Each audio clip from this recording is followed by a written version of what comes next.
আমরা যখন একটি জুলাইয়ের কথা ভুলতে পারিনি, আমাদের ভাই বোনদের কথা ভুলতে পারিনি, তখনই আমাদের উপর আছড়ে পড়েছে আরো একটি জুলাই। এটার যে ওজন সেটা বহন করার মতো না। এবারও হারিয়েছি আমরা ফুলের মতো ভাই বোনদের, যারা আগামীতে বাংলাদেশকে করতে পারতো আরো আলোকিত। আমরা হারিয়েছি একজন শিক্ষিকাকে, যিনি নিজের জীবন বিলিয়ে দিয়ে অনেক শিশুর জীবন আলোকিত করে বাঁচিয়ে গিয়েছে। আমরা হারালাম একজন পাইলটকে। কিন্তু আফসোস, আমরা মানুষ হলাম কই? প্রত্যেকবার জুলাই আমাদের মনে করিয়ে দেয় আমরা আসলে স্বাধীন নই। আমরা এখনো নিরাপদ নই। নিরাপদ, স্বাধীন এগুলো শুধুমাত্র কাগজে কলমের মধ্যেই সীমাবদ্ধ।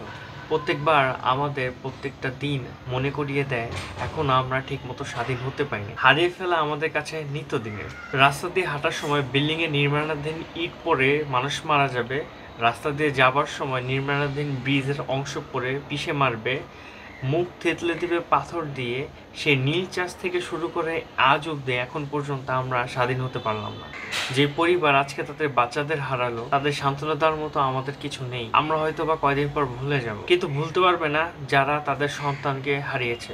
এই জুলাই আমাদের বারবার মনে করে দিবে আমরা আসলে কিছু ঠিক করতে পারিনি। কিছুই বদলায়নি, বদলেছে মুখ, বদলেছে পোস্টার, কিন্তু সেই পজিশন, সেই ক্ষমতা ধরে রাখার লোভ এখনো সবার মধ্যে রয়েছে। আবারও কোনো নতুন দুর্ঘটনায় আমরা চমকে উঠব। সচেতন হবার আগে ভিডিও করতে মুখিয়ে পড়ব। সাহায্য করার আগে টাকার অঙ্ক কষবো, ভাড়া 1000 টাকার বেশি দিতে হবে।